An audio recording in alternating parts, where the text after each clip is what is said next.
അവർ ലജ്ജിതരാവുകയില്ല. യേശുവിന്റെ സ്നേഹം അറിയുന്ന ഒരാൾ പോലും ലജ്ജിതരാവുകയില്ല. അതെന്റെ ജീവിതത്തിൽ അനുഭവിച്ചറിഞ്ഞത് കൊണ്ടാണ് ഞാനിത് പ്രഘോഷിക്കുന്നത്. പ്രിയമുള്ളവരെ, യേശുവിനെ വിളിക്കുന്ന ഒരാൾ പോലും ലജ്ജിക്കപ്പെട്ടതായി ഞാൻ അന്വേഷിച്ചു, പക്ഷേ കണ്ടെത്തിയില്ല. പ്രിയമുള്ളവരെ, അന്ന് ഇസ്രായേൽ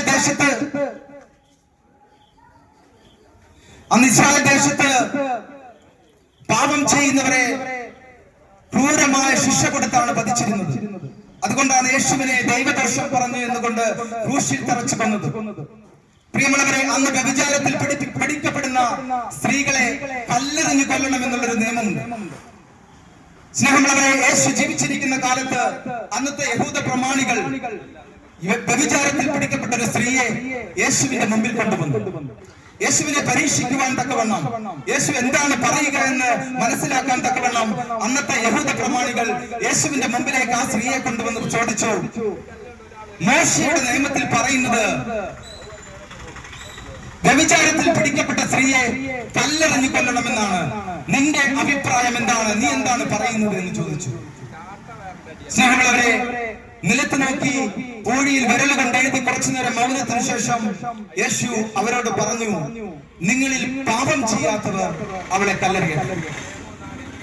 നിങ്ങളിൽ പാപം ചെയ്യാത്തവർ അവളെ കല്ലെറിയട്ടെ. കുറച്ചു നേരത്തെ മൗനത്തിന് ശേഷം യേശു തലയുയർത്തി നോക്കിയപ്പോൾ കല്ലുമായി അവളെ വധിക്കാൻ വന്ന യഹൂദ പ്രമാണികൾ എല്ലാവരും കല്ല് അവിടെ ഉപേക്ഷിച്ച് തിരിച്ചു നടന്നുപോയി. യേശു അവളോട് ചോദിച്ചു, ആരും നിന്നെ വിധിച്ചില്ലേ? ഇല്ല ഗുരു എന്ന് അവൾ പറഞ്ഞപ്പോൾ യേശു പറഞ്ഞു, ഞാനും നിന്നെ വിധിക്കുന്നില്ല. ഇനിമേലിൽ പാപം ചെയ്യരുത്, സമാധാനത്തോടു കൂടെ പോകുക. സ്നേഹമുള്ളവരെ, ഇതിൽ നിന്ന് നമുക്ക് മനസ്സിലാക്കാം, കഴിഞ്ഞ നിമിഷം വരെ നമ്മൾ ഏത് സാഹചര്യമാണെന്ന് യേശു നോക്കുന്നില്ല എന്നുള്ളതാണ് സത്യം. കഴിഞ്ഞ സാഹചര്യം വരെ നിങ്ങൾ ഏത് സാഹചര്യത്തിലാണെങ്കിലും അതെല്ലാം മറക്കുവാൻ യേശു തയ്യാറാണ്.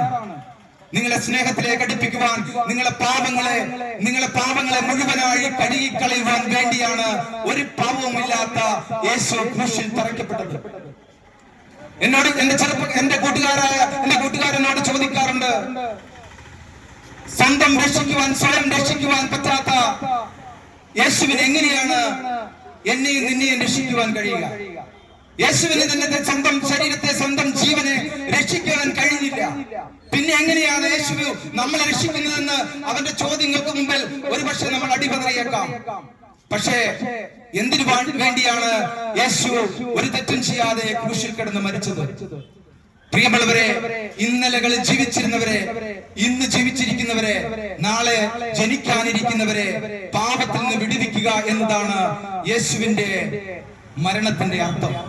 യാതൊരു പാപം തെറ്റും ചെയ്യാത്ത യേശുവിന്റെ രക്തമാണ് ഒരു മനുഷ്യന്റെ ഹൃദയത്തെ കഴുകുന്നത്. എന്റെ വിശ്വാസപ്രകാരം പലപ്പോഴും ഞാൻ അനുഭവിച്ചറിഞ്ഞിട്ടുണ്ട്. പലപ്പോഴും നമ്മൾ രക്തം കൊടുത്ത് നമ്മള് ഒരു പാപ പരിഹാര ബലിയൊക്കെ ചെയ്യുന്നതൊക്കെ കാണാറുണ്ട്. എന്നാൽ ഇപ്പോഴും അത് തുടർന്നു വരുന്ന പല ആൾക്കാരെയും നമുക്ക് കാണാൻ കഴിയും. രക്തമാണ് പാപം പോക്കുന്നത്. എന്നാൽ സകല മർത്യരുടെയും പാപം കഴുകിക്കളയുവാൻ വേണ്ടി അന്ന് ഗാഗുൽത്താൻ മനയിൽ സകലർക്കും വേണ്ടി തന്റെ പാപമില്ലാത്ത രക്തം ചിന്തിയത് ദൈവത്തിന്റെ പദ്ധതിയായിരുന്നു. സകലരെയും നന്മയിലേക്ക് നയിക്കുവാൻ, സകലരെയും തിന്മയിൽ നിന്ന് മാറ്റി ഒരു പുതിയ മനുഷ്യനായി സ്വർഗത്തിലേക്ക് കൂട്ടിക്കൊണ്ടുപോകാൻ ദൈവം ഈ ഭൂമിയിലേക്ക് വന്നത് ഈ രക്തം കൊടുത്തുകൊണ്ടാണ്. സ്നേഹമുള്ളവരെ, ആ സ്നേഹത്തെ രുചിച്ചറിയാൻ പറ്റുന്ന ഒരവസരം പോലും നമ്മൾ കളഞ്ഞു കുളിക്കരുത്. സ്നേഹമുള്ളവരെ, ഇന്ന് മനുഷ്യൻ ഒരുപാട് പ്രശ്നങ്ങളിൽ കൂടി കടന്നു പോവുകയാണ്. സാമ്പത്തികമായിട്ടും അല്ലെങ്കിൽ സാമൂഹിക കുടുംബപരമായിട്ടും ഏതൊക്കെയോ വിധത്തിൽ മനുഷ്യൻ ഓരോ നിമിഷവും അധപ്പതിച്ചു കൊണ്ടിരിക്കുന്ന അവസ്ഥ. അവസാനം അവൻ ആത്മഹത്യയുടെ മുൻപിൽ അവനൊരു പരിഹാരം കാണുന്നു. എന്നാൽ നിന്റെ പ്രശ്നങ്ങൾക്കും നിന്റെ എല്ലാ പ്രതിബന്ധങ്ങൾക്കും പരിഹാരം യേശുവിനുണ്ട് എന്നാണ് ഞങ്ങൾക്ക് പറയുവാനുള്ളത്. കാരണം യേശു സ്നേഹമാണ്.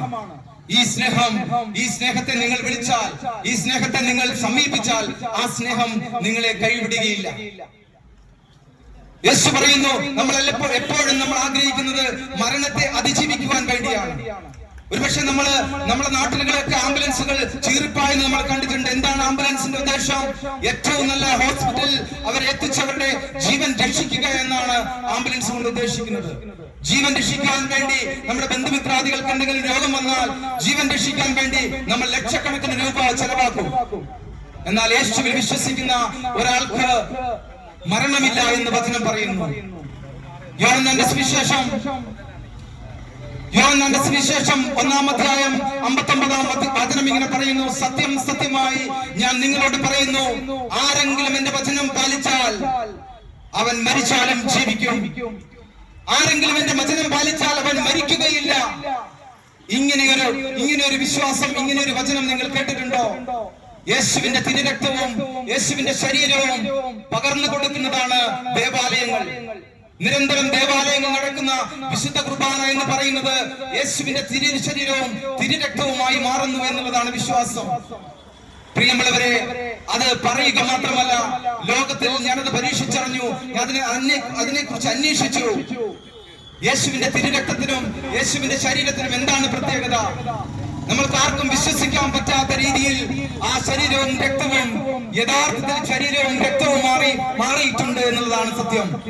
ലോകത്തിൽ 134 തവണ ചർച്ചുകളിൽ അല്ലെങ്കിൽ പള്ളികളിൽ വിശുദ്ധീകരിക്കുന്ന ഈ അച്ഛന്മാരെ പ്രാർത്ഥിച്ച് നൽകുന്ന ഈ വിശുദ്ധ ശരീരവും രക്തവും എന്ന് പറയുന്ന അപ്പവും വീഞ്ഞും, അത് ലോകത്തിൽ 136 തവണ യഥാർത്ഥത്തിൽ രക്തവും ശരീരവുമായി മാറിയിട്ടുണ്ട് എന്നുള്ളതാണ് സത്യം. അത് ഇന്നും ലോകത്തിൽ പല സ്ഥലങ്ങളിലും സൂക്ഷിച്ചു വെച്ചിട്ടുണ്ട്. അത് യാഥാർത്ഥ്യമാണ്. That is not a magic. പ്രിയമുള്ളവരെ, അതാണ് സത്യം. യേശുവിന്റെ തിരുശരീരവും രക്തവും ഭക്ഷിക്കുവാൻ വേണ്ടിയാണ് ഒരാള് ക്രിസ്തുവിന്റെ സത്യത വെളിച്ചത്തെ അറിയുക എന്നുള്ള